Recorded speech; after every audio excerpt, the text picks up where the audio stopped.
north is to, basically at least, it means in our culture it's our air sign, which has to do with our mind, how we open up our mind. We believe that that's where like we start as children, is in the air. So we give homage to the north. Bluetooth ready to pair. Then we face east. To the east we give homage to the body, to Mother Earth, to our connection with Mother Earth.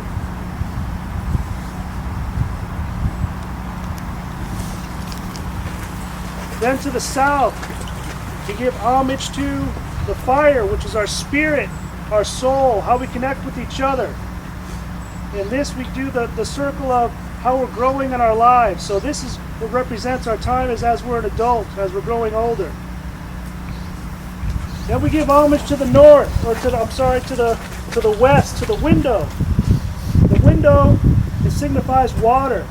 The water is where we all go and we pass. That's when we're elders, when we go out to the window and we pass, which is a good thing for us. That's where we grow. And that points out to Pico Blanco and the window of Ventana, where lots of cultures believe that that's where we all go, out the window.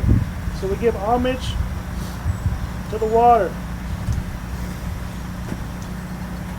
Misalai Kolo, aho. Okay. Okay, now I'm going to turn it over to my son Andrew. I don't need it. Hello, hello. Seleki Asatsano, welcome. Thank you all. I really appreciate your time and your decision to come here this morning on this day, spending your 9/11 here. So thank you very, very much. As for where we stand today, in the 1600s, Sebastian Vizcaino, a Spanish explorer, came up from the coast of Mexico up to California and claimed it in the name of the King's Mountain, Monterrey, after Pico Blanco, where our creation story begins.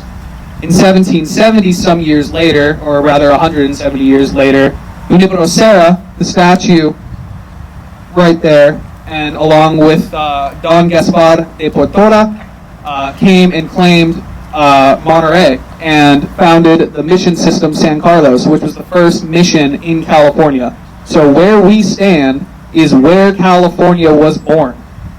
This was the first fort ever established in California, named El Castillo. It stayed here for quite some time. The Spanish then branched out from San Carlos Mission, where this is Rumson territory, to Carmel territory, down in Carmel Mission. So from there, our tribe was forced to go into the mountains to essentially hide away.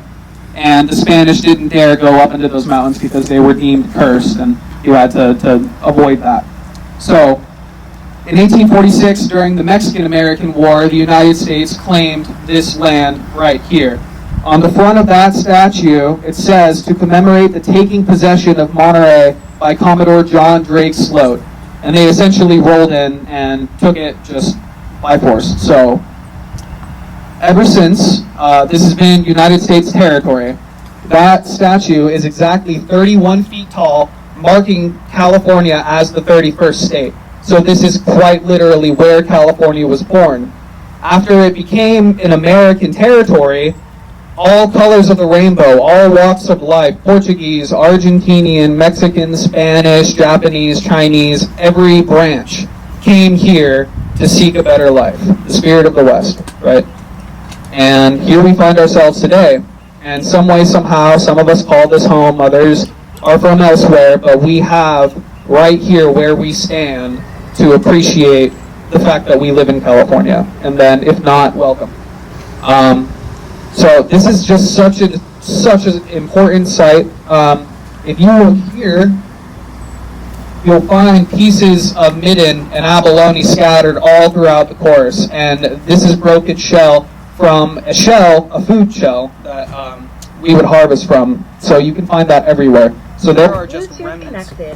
There are just remnants of all of the history that has taken place here, from El Castillo to Fort Mervyn being established when the United States took it over, to the Defense Language Institute going up the hill. It all started right here, quite literally. And they used a tree and this creek right down here. Junipero Serra followed this creek and a tree that is still marked and there to this day. to find Monterey, and they found it. So I think that it is just such a significant thing. We live right around the corner, and it is so cool just to be here today, right now, with everybody here just deciding to spend their time here. And that means a lot, you know, and all of the history that has accumulated to this point. And then one just little tidbit that I found interesting was that at the times of the pyramids of Egypt being built, there was a village here.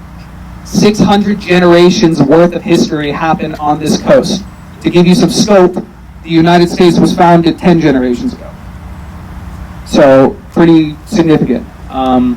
But from here, I'm going to hand this to Stephen, and he's going to tell you more about our culture in itself. And I just wanted to share the history of the land. So thank you very much for your ears.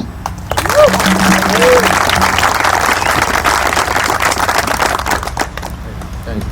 Saleki Asano. My name's Stephen, and I'm going to talk about the creation story.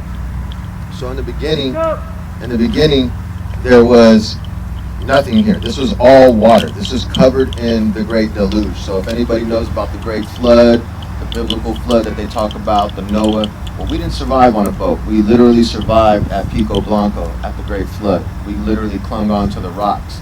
So this idea that all man comes from Noah's boat is not true.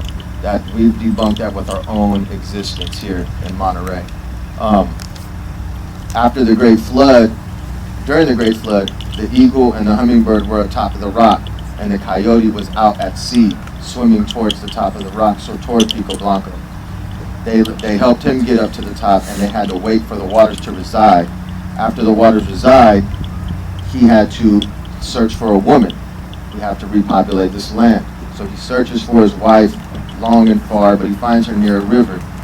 They have a child, but they don't have neighbors. There's no neighbors around. There's no one else around but this small family. So he begs his wife over and over to look for another woman so he could create more neighbors. And this is how we created our 5 rancherias. He had 5 different pups, 5 different children who create the rancherias of our people.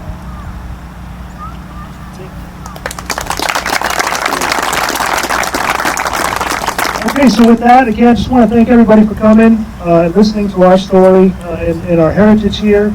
We're going to be here all day. I got hats and shirts if anybody wants to buy them. We got information here. And just an announcement, I think you guys all know, you probably saw it on CNN and everywhere else, but we are actually the smallest tribe in the nation, and we were awarded 1,400 acres of Big Sur property with a lot of work. Thank you. I came in a little bit later than that. My mom really worked with Jana, really worked very hard with this, with my mom, and when she passed, I came along and took that on for her. So forever grateful to Jana and Stephen, my son. You guys are all killing it. Lastly, we're gonna end this with a song. This song has to do with safe travels. You know, we expect all of you people for coming, for how long you came from, or for where you came from. So this is one of our songs to give homage for you, for safe travels, that everybody makes it back home safely. Okay, so we're going to put the mic down, and we do this verse 4 times to the 4 points, the same as we do everything else. So. Does anyone want to have the pleasure of holding the stage?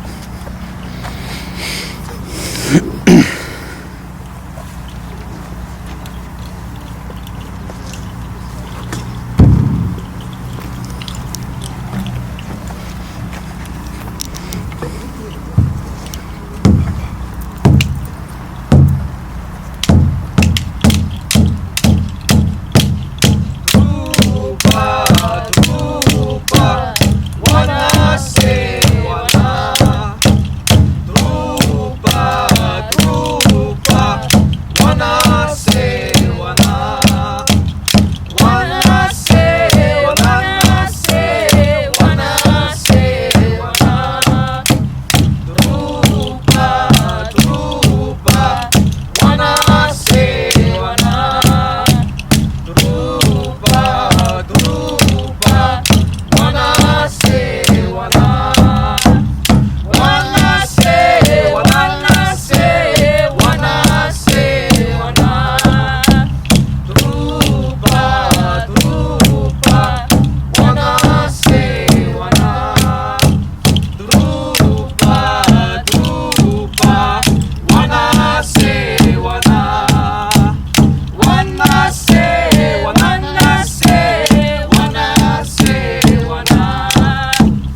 Yep.